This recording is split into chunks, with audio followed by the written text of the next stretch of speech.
Ever since John Jones vacated the belt at light heavyweight and moved up, this thing has been like a hot potato getting passed between these guys.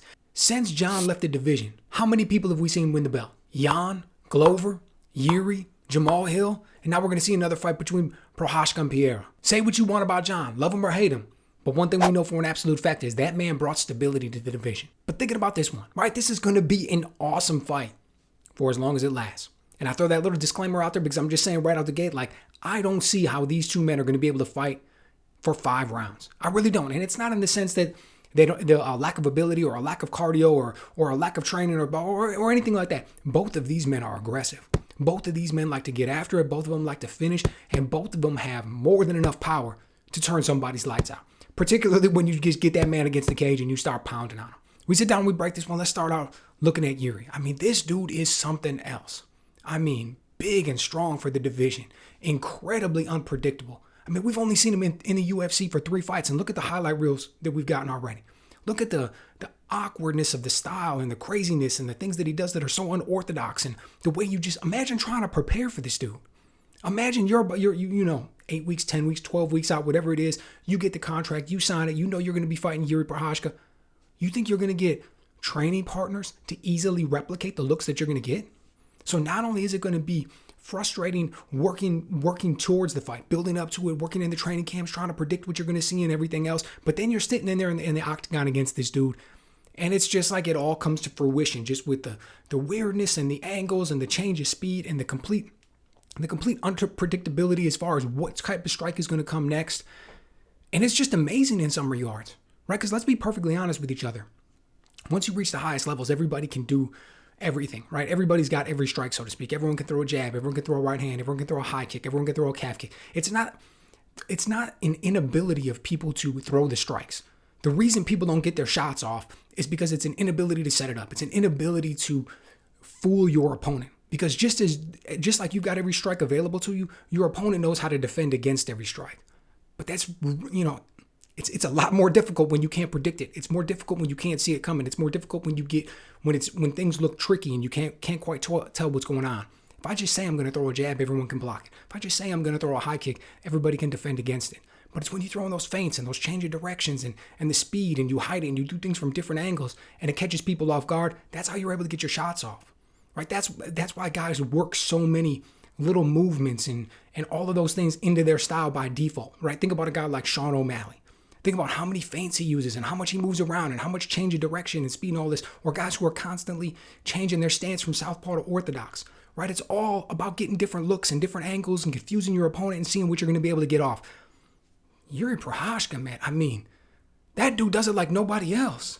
Right? I mean, it's so crazy. He doesn't even know what he's going to do next, I would bet. Right? He's just out there throwing everything you can imagine. And some of these strikes are just so effective. I mean, I love the way he'll just come in and at the drop of a dime, because he's so explosive, this dude just shoots off with an incredibly straight punch right up the middle. And it's like, if you're not aware of it, if you're not paying attention and locked in, if you don't have movements and if you don't have defensive movements kind of understood on what you want to do next, you're going to get in trouble quick. Right? This dude's got fast hands, high work rate, super aggressive. We see him always coming forward. We see him always pushing the action. The dude is a handful, man. He has a lot to deal with. Now, look, his game's far from perfect by any stretch of the imagination. I mentioned we saw him in 3 fights in the UFC. Well, guess what? In all 3 fights, we saw this dude getting tagged. In all 3 fights, we saw him getting lit up with clean shots. In all 3 fights, we saw him like at least a little bit staggered, a little bit hurt, something along those lines. He doesn't come out unscathed by any stretch of the imagination. He's no defensive guru. So when we see him step in there against an absolute stone-cold assassin like Alex Pereira, it's very easy to assume that he will once again get caught with big shots in this fight, right? It'd just be the 4th in a row. It wouldn't be anything new. And when we're talking about a guy like Poatan, we know that he can crack. But here's my question, right? And I think this is legit. When we think about him and all the damage that he's done since moving over to MMA, right? We've seen him in the UFC for a little while now. Very impressive knockouts, whether we're talking about Sean Strickland or what he did to Israel Adesanya, whatever it may be, that's at 185. Is the power going to carry at 205? Now, I know he's got incredible power. So we know it's not like all of a sudden he's going to come out there and the guy can't bust an egg. That's not going to be the situation. But is he going to have that same type of one-punch power? Is he going to have that same type of game-changing power? Is he going to have that same type of power that just discourages opponents from doing things? I don't know. It's 20 pounds, man. 185 to 205 is no small feat. And you're fighting guys who are a lot bigger. We saw him go in there and land a lot of shots against Jan. Jan was tired after the first round. He didn't get him out of there. All right, now I'll be the first to admit, Jan's a beast himself, and he's got a chin, and we see all the things that he's done in the past. But ask yourself this. If we would have saw Alex land those same shots against any 185er, you think they'd have made it? You think they'd have been able to withstand all that? Or you think that would have been another knockout win on his record? So if he goes in here against a big, strong guy like Jiri, is he going to be able to completely change the fight or end it at the drop of a dime with one of those shots? I'm not willing to say that he is. I know that he's going to have very good power. I know that he's going to have the type of power that can stun guys. I know that he's going to have the type of power that can hurt people. And then he could put him away if he lands more shots after that. For sure, 100%. Right? I know that calf kick that he's got is nasty. Right? Oh, we saw that. Speaking about that fight with Jan, look at how much he messed up his leg in that fight. Right? How's that going to work against Jiri? Because Jiri's constantly moving and changing stances. So here's the thing: is that leg kick going to start landing, and it's going to slow down the movement of Jiri Prochazka, make him a sit and duck for the big left hook that Poatan wants to get off, or is Pereira not going to be able to get that calf kick off because we see so much movement from Prochazka, right? Things like that are the question in this scenario, because it's going to be a phenomenal fight. But at the end of the day, I'm going to have to go with the underdog on this one. I'm going to have to take Jiri, right? And for me, it's as simple as this.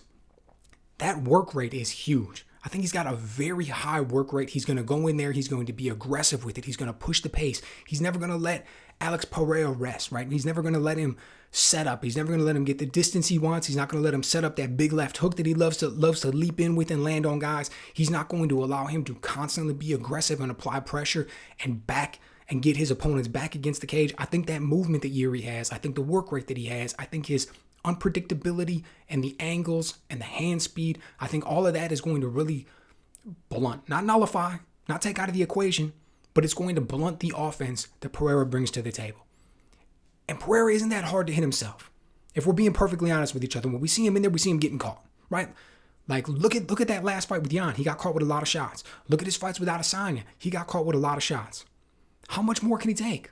Now, I don't mean like long-term, like the dude's career over or anything crazy like that. But let's not forget that it was just, 6 months ago? Something like that? I'd have to look at the specific date. But he got starched by Israel Adesanya. Right? The man got smoked and laid out. It typically takes a little bit to come back from that. Right? We've seen plenty of guys throughout time that have a decreased punch resistance after getting caught big. Right? The first one that comes in my mind when I'm thinking about MMA is thinking about Stipe. He goes into that first fight with Francis Ngannou.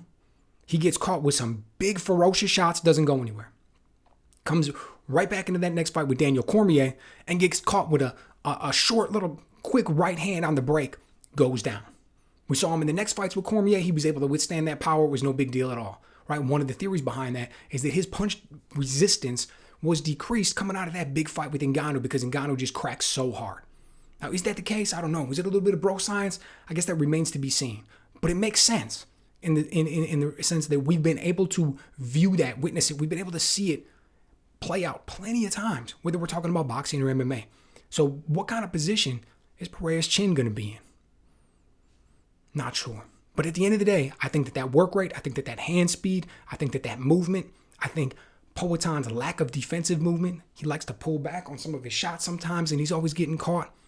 I think all that's going to play into Jiri's hand. I think it's going to be a really tough fight. It wouldn't surprise me for 1 minute if Alex Pereira comes out with the victory in this one. He's got a lot of different paths to victory. There's a lot of different ways that he could make this happen. It's going to be with the striking. It's not like he's going to come out all of a sudden, become a wrestling guy and take him down. And all. That's not what I mean by different paths. But I mean different ways that he can go in there and get his shots off, and different ways that he can make it work. Different ways that he can be defensively responsible enough to make stuff happen. It's just not the way I think it's going to play, though. But I will tell you one thing that I'm a little bit worried about. I've mentioned this many times in the past on this channel, and I'll be mentioning it again right now. You cannot be a part-time fighter and perform at the highest level. Every now and then we get exceptions. Every now and then things come out. But as a general rule, you can't be a part-time fighter and perform at the highest level and beat the best in the world. And when you see a guy fight one time a year, multiple years in a row, you're talking about a part-time fighter. Now, I get it. We know that this fight was supposed to happen, or we know that Prochazka was supposed to fight a little bit sooner. Right? We know that this was due to an injury. He vacated the belt. He's coming back now. It doesn't change the fact, though, that he hasn't been in there. As a matter of fact, the injury makes it a little bit worse in the sense that he wasn't training while that injury was going on. right? And that makes me a little bit concerned because from what we've heard, little rumors and things like that and stuff that comes out, that was a pretty nasty shoulder injury. How's he going to come back from that one? Is it going to make a difference in the way that he throws the right hand? Is it going to affect his strength at all? I really think that there's a possibility that Jiri could come in here and get a takedown or two. And if he does that, that's just going to more towards, wearing Poatan down, right? Trying to get a little bit of that snappiness and that power out of those shots because he's always dangerous. So I think this one is going to be close. I think it could go either way. But we're going with Jiri on this one. I think he's going to be able to come out with the victory. I think it should be an incredibly entertaining fight for as long as it lasts. Let me know what you guys think. How do you see this one playing out? What's going to go down? Does Poatan have the power that we expect? Is Jiri going to be as fast and as unpredictable and as sharp even though he's coming off of the injury and the layoff? Let me know what you guys think.